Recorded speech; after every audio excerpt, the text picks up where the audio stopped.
Hi, my friends. Today I want to present you a new story. Enjoy watching it. I never saw the end coming, at least not in those early days when Carter and I were just a couple of love-struck fools, whispering promises of forever. But lately, each whisper, every glance, seemed to carry a sharper edge. It started small. A tension lurking between us, a coldness that I didn't understand. One evening, as I finished tucking Riley into bed, Carter hovered by the door, his face shadowed. "Late again, Steph," he said, his voice low but heavy with accusation. I froze, the warmth of the day slipping away. "Work ran late," I said, keeping my tone even. But his eyes narrowed, scanning me as though I were a stranger. I could feel the walls closing in, each word building up an invisible fortress between us. Carter walked toward me, his gaze pinning me in place. "Who was it this time?" he asked, his tone too calm, too controlled. The room felt smaller, suffocating. "What are you talking about?"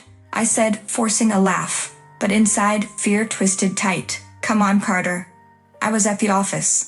"Oh right," he said, dismissive. "Sure, because no one meets friends at the office." He smirked, a stranger in my husband's skin, eyes flickering with anger he wouldn't name. The silent accusations grew louder, each night more intense, turning ordinary moments into standoffs. Days bled into weeks, and Carter's suspicions became a daily ritual. I'd step in from work, still in my office clothes, only to find him by the door, eyes sharp, dissecting every detail. One night, as I set down my bag, he tossed his phone onto the counter with a bitter laugh. "Looks like you forgot to respond to my texts. Busy day," he sneered, folding his arms. I took a deep breath. "Carter, I was in meetings all day." But he stepped closer, forcing me to look directly at him. "Meetings," he repeated slowly. "Right, meetings." "Why are you doing this?" I asked, my voice trembling, and for a moment he looked caught, almost ashamed. Then he brushed it off with a shrug, saying nothing. But it didn't stop there. One Sunday afternoon, we were at Riley's school event when Carter pulled me aside, his grip firm on my arm. "See that guy over there?" he said, nodding to a parent I barely knew. "You seem pretty friendly with him."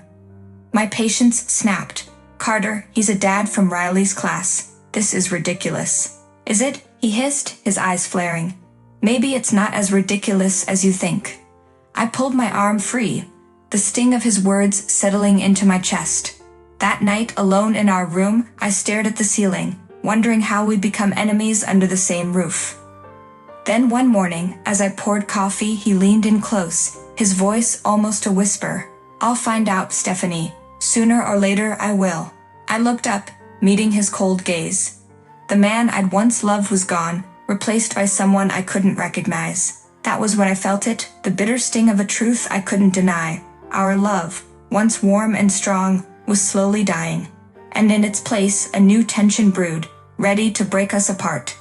The call came just past midnight, startling me awake with a jolt. Carter lay beside me, unmoving, while I scrambled for the phone, fumbling with it until my mother's neighbor's voice spilled into the silence. "Stephanie, it's Margaret. Your mother? She's had a stroke."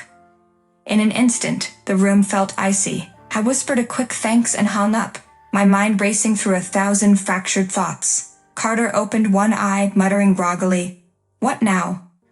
I told him about my mother, half expecting his usual disinterest, but he sat up, nodded, and said, "Let's go. We'll pack up and move in with her."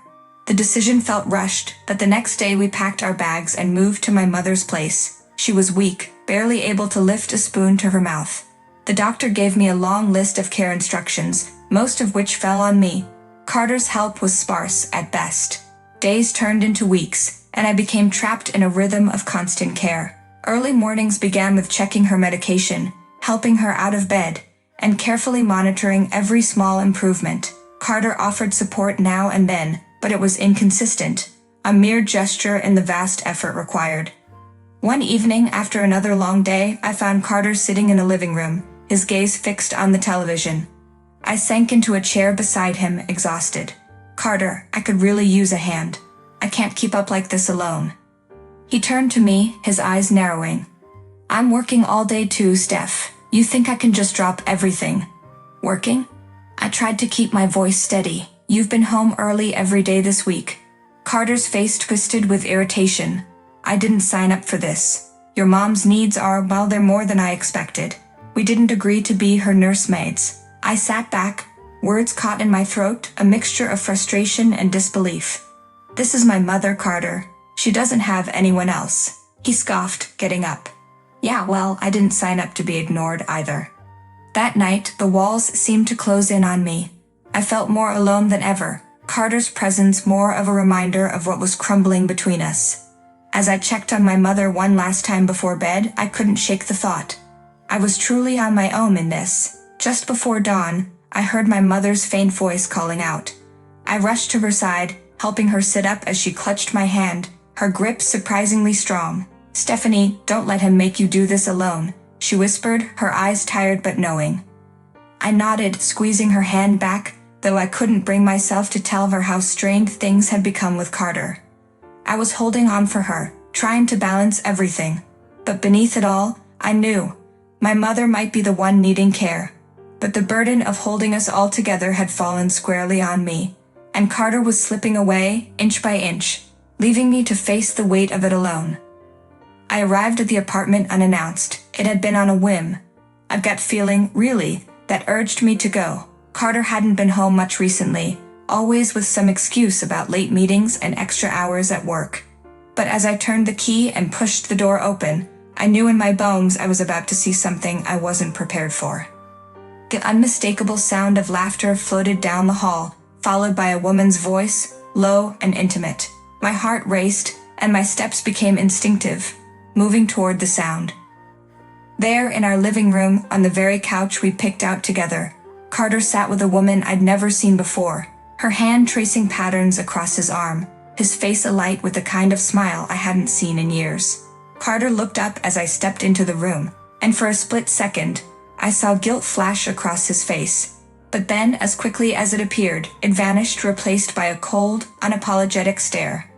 Stephanie, he said, voice devoid of surprise, I didn't expect you to drop by.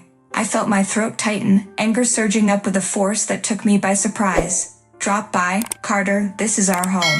And you're here with her? The woman glanced nervously between us, tugging her hand away from his arm. I didn't realize, she murmured, reaching for her bag. But Carter stopped her with a raised hand, his focus solely on me. Look, Steph. Let's not do this here, he said, his tone disturbingly calm, as if we were discussing something as mundane as groceries. It's clear things haven't been working for a while now. We're only dragging this out. I couldn't believe what I was hearing. So this is your solution? I demanded, gesturing toward the woman beside him, sneaking around behind my back. He didn't even flinch. I think you're overreacting, Stephanie. I've done nothing wrong. The accusation twisted in my chest, a sharp pain that only deepened as he continued. You're always so wrapped up with your mother, with Riley, with everything but us. My vision blurred, a wave of disbelief and betrayal crashing over me. This is on you, Carter. I have been here every single day, fighting for us. But you. He rose to his feet, dismissing me with a wave. You can go.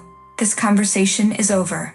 As I turned and stormed out, his laughter trailed behind me, the woman's voice blending with his as if I'd already become nothing more than a shadow in his life. The door slammed shut behind me, but the sound barely registered. All I could hear was his final, chilling remark echoing in my mind. The betrayal was complete, and as I stepped out onto the street, I knew there was no going back. A month later, Carter and I divorced. The custody battle for Riley had been relentless. Carter had fought fiercely, painting a picture of stability that he claimed only he and his new wife, Gabriella, could offer our daughter. With his financial stability and assurances of a better environment, Carter convinced the court that Riley would thrive in his household, a place supposedly free from the chaos that he associated with my life and my mother's illness. I stood in that courtroom feeling the weight of his accusations, but as the judge ruled in his favor, I realized just how easily promises and polished words could overshadow the truth.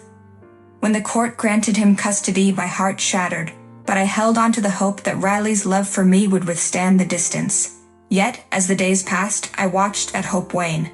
Riley's presence in my life grew fainter, and each attempt I made to stay close to her only seemed to drive her further away. Calls went unanswered, messages felt cold and distant, and the space between us deepened like an invisible chasm, widening with every painful silence.